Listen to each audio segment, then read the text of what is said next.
65 ఏళ్ల స్వతంత్ర భారతంలో సావకండి అని గోడల మీద రాసే ప్రభుత్వాలు చూస్తున్నామండి. ఇంతకన్నా దౌర్భాగ్యం ఏముంటుంది?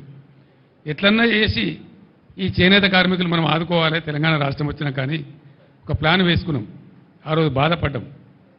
అనుకున్నట్టు దేవుని దయ వల్ల నేను చెప్పిన సిరిసిల్లలో ఒకటే రోజు ఇక్కడ 11 మంది కార్మికులు చచ్చిపోతే ఆ రోజు మా పార్టీ నుంచి ఒక 50 లక్షలు తెచ్చి చెక్కు తెచ్చి ఒక చిన్న ట్రస్ట్ ఏర్పాటు చేసి వాళ్ళని సావకుండా చూడండి దయచేసి అని బతిమాలి, ఇక్కడ ఈ గ్రామ పెద్దల్ని బతిమాలి ఆ ట్రస్ట్ ఏర్పాటు చేసిన ఇప్పుడు ఆ డబ్బులు ఆ ట్రస్ట్ ఇక్కడ ఉంది ఇప్పుడు సిరిసిల్లలో చెప్పి మేము చెప్పినాం, దయచేసి చచ్చిపోకుండ్రి, తెలంగాణ వస్తుంది, తప్పక వస్తుంది, వచ్చినాక మిమ్మల్ని మా బిడ్డలకి సాదుకుంటామని చెప్పి ఆర్ద్రతతో నేను ఆ సభలో చెప్పినాను.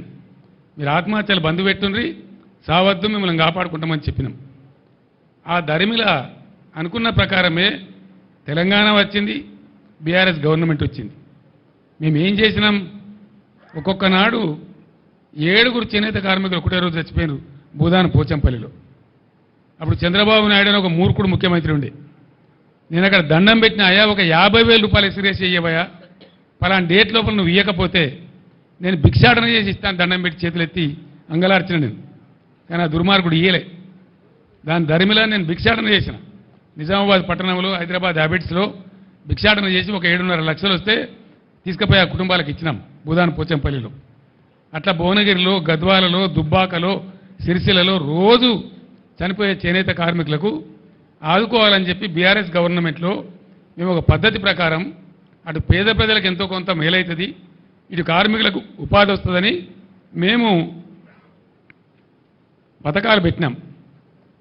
రంజాన్ తోఫాను పెట్టి బట్టలు నేయమని వీళ్ళకి ఆర్డర్ ఇచ్చినాం. క్రిస్మస్ తోఫాను పెట్టి బట్టలు నేయమని వీళ్ళకి ఆర్డర్లు ఇచ్చినాం. స్కూల్ యూనిఫాములు నేయమని చెప్పి ఆర్డర్ ఇచ్చినాం.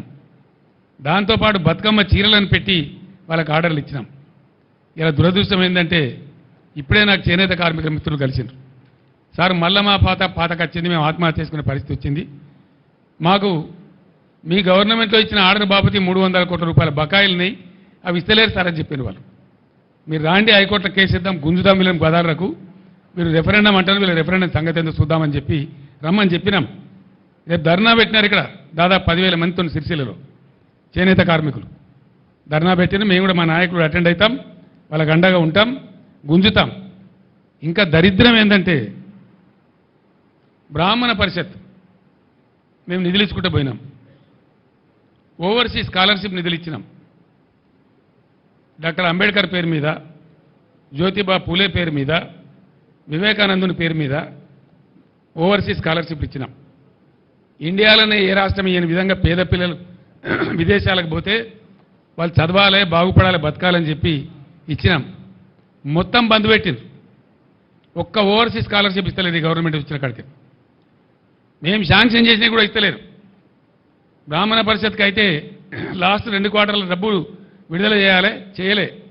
ఫైనాన్షియల్ ఇయర్ అయిపోయింది, అది కూడా ఇస్తలేరు. ఎప్పుడు కూడా ఒక విషయం మీరు గుర్తుపెట్టుకోవాలి, మీకు అన్యాయం జరిగితే అడిగే హక్కు మీకుంది.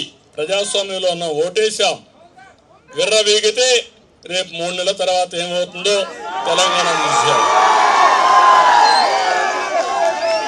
అంటే ఎందుకు నేను ఈ మాట చెబుతున్నానంటే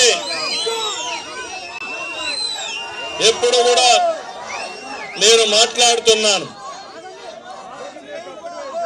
ఒక్క సెకండ్ ప్లీజ్. ఉదమా తప్పు జరిగితే మాట్లాడాలని లేదా, విమర్శించాలనా లేదా, నిలదీయాలనా లేదా?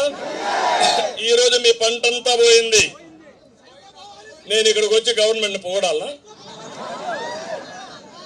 జగన్మోహన్ రెడ్డి బ్రహ్మాండంగా చేశాడు, పంటంతా నాశనం చేశాడు. కాబట్టి నేను కూడా ఆయన పొగుడుతున్నాను. నేను పొగిడితే ఇంకేముందంటున్నా, మీ బతుకులు ఏమవుతాయంటున్నా. నేను అడిగాను, అడిగితే పోలీసులు వస్తారు, ఏదో కేసు పెడతారు, జైల్లో పెడతారు నాయకుల్ని. అంటే మీ తరపున మాట్లాడే నాయకుల్ని జైల్లో పెడతారు, కడాన మీరు అడిగితే మిమ్మల్ని జైల్లో పెడతారు. ఏంటిది? అందుకనే ఈ రోజు మనం చూస్తే రాష్ట్రంలో చాలా నష్టపోయారు. మీరు 100 రోజులు సరకారు కరెక్టమా? ఇప్పుడు అయిపోయింది కదా మీ బతుకంతా. ఒక ఎకరాకు 50,000. ఇప్పుడు నేను ఒక రైతుతో మాట్లాడాను, 20 ఎకరాలు వేశాడు. 20, 50 ఎంత అయింది? 10 లక్షలు. ఇప్పుడు ఆపరేషన్ లేకుండానే మోకాళ్లకు ప్లాస్మా ట్రీట్మెంట్. మీ ఆర్థోపెటిక్ సమస్యలన్నిటికీ రోబోటిక్ టెక్నాలజీ ద్వారా తక్కువ ఖర్చుతో శాశ్వత పరిష్కారం. Free consultation. ప్రతి ట్రీట్మెంట్ పై 20% డిస్కౌంట్. ఈ ఆఫర్ కొద్ది రోజులు మాత్రమే. త్వరపడండి. V9 hospitals 9281465842.